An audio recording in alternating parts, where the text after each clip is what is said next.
হুর পরিগুলা তোমার জন্য রেখে দিয়েছে আল্লাহ। আর মুসলমান বন্ধুগণ, দেখেন আল্লাহর নাফরমান বান্দা কেমন করে অস্বীকার করে, বলতেছে ও আল্লাহর নবী হুদ, তোমার জান্নাতের বর্ণনা দেওয়া শেষ হয়েছে, এবার আমার কাছে শোনো যে জান্নাতের মধ্যে গেলে আল্লাহ রাব্বুল আলামিন হুর করে দিবে, জান্নাতের মধ্যে দুধের নহর দিবে, মধুর নহর দিবে। ওই জান্নাতের মধ্যে আমি যাইতে চাই না, তোমার আল্লাহকে আমি মানতে চাই না, আমি সাদা দুনিয়ার জমিনে জান্নাত বানাই, ওই জান্নাতের মধ্যে ঢুকবো। নাউজুবিল্লাহ, আমি নিজে জান্নাত বানাবো, ওই জান্নাতের মধ্যে যাব, তোমার আল্লাহর জান্নাতের আমার দরকার নাই। আল্লাহ রাব্বুল আলামিনের বান্দা যখন অস্বীকার করে দিল, আল্লাহ রাব্বুল আলামিন নারাজ হয়ে গেল, আল্লাহর নবীও নারাজ হয়ে গেল। বন্ধুগণ, এবার সাদ্দাত বন্ধু জান্নাত বানানোর জন্য এবার সমস্ত মানুষগুলাকে খবর দিল, ও পৃথিবীর মানুষ, তোমরা এক কাজ করো, আমি সাদ্দাত দুনিয়ার জমিনে জান্নাত বানাইবো, কিন্তু একটা শর্ত হলো, তোমরা এই পৃথিবীর মধ্যে দুনিয়ার মধ্যে ঘুরে ঘুরে তোমরা দেখো কোন জায়গার মধ্যে মহিলা রয়েছে, মহিলাদের কানের দুল এবং নাকের ফুল আর হাতের বাজু যেই জায়গার মধ্যে পাবে, গলার মালা, পায়ের কড়ি, যত মহিলাদের কাছে বাবা সমস্তগুলি ছিনতাই করে নিয়ে আসো, জোর জবরদস্তি করে নিয়ে আসো, আর আমি সাতটা তো স্বর্ণ দিয়ে জান্নাত খানা তৈরি করবো। নাউজুবিল্লাহ। আমার মুসলমান বন্ধুগণ, আল্লাহ রাব্বুল আলামিনের ওই বান্দা সাদ্দাতের কথা শুনে তার চালাফেলারা ছুটলেন। বন্ধুগণ, কিতাবের মধ্যে লেখছে দৈনিক 70টা করে গাদা ওই স্বর্ণ মুদ্রা গুনা নিয়ে এসে সাদ্দাতের দরবারে হাজির করত। 70টা করে উটের বোঝা দৈনিক নিয়ে উপস্থিত করত।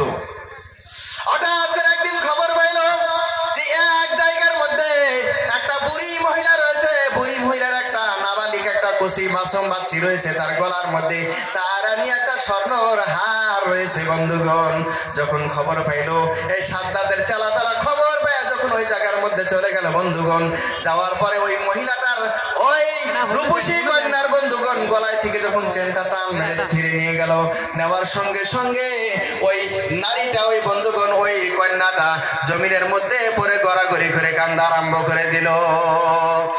আর মা জননী বুড়িটা মহিলাটা ডাক দেবে, সাদ্দাতের লোকজন তোমাদের কাছে ভিক্ষা চাই, আমার স্বামী আজকে অন্ধকার কবরের মধ্যে শুয়ে আছে, তার এই ইয়েতিম বাচ্চিকে তিনি একটা চারানি দিয়ে একটা স্বর্ণের চেন বানিয়ে দিয়ে থুয়ে গেছে, এটা না নিলে কি তোমাদের সাদ্দাতের জান্নাত বানানি হবে না? মেহেরবানি করে ভিক্ষা চাই, তোমাদের কাছে ভিক্ষা চাই, আমার মেয়েটাকে তোমার ওই মালাটা তুমি ফিরে দিয়ে যাও।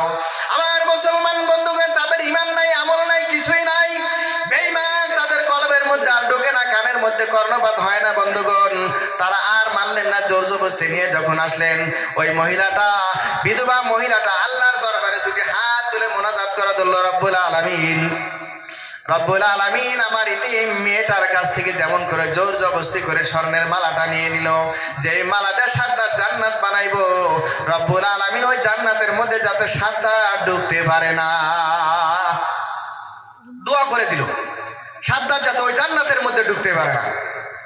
আমার মুসলমান বন্ধুগণ, আল্লাহ রাব্বুল আলামিন দোয়া কবুল করলেন। বন্ধু দেখেন, অসহায় মজলুম মানুষ যখন আল্লাহর দরবারে ফরিয়াদ করে, সঙ্গে সঙ্গে আল্লাহ দোয়া কবুল করে। বন্ধুগণ, আল্লাহ রাব্বুল আলামিন সঙ্গে সঙ্গে দোয়াটা কবুল করে নিলেন। এবার সাদ্দাত জান্নাত বানানোর জন্য বন্ধুগণ সুন্দর সুন্দর স্পেশালি কারিগর ডাকলেন। বন্ধু, একজন নয়, দুইজন নয়, 3000 কারিগর তিনি ডাকলেন জান্নাত বানানোর জন্য।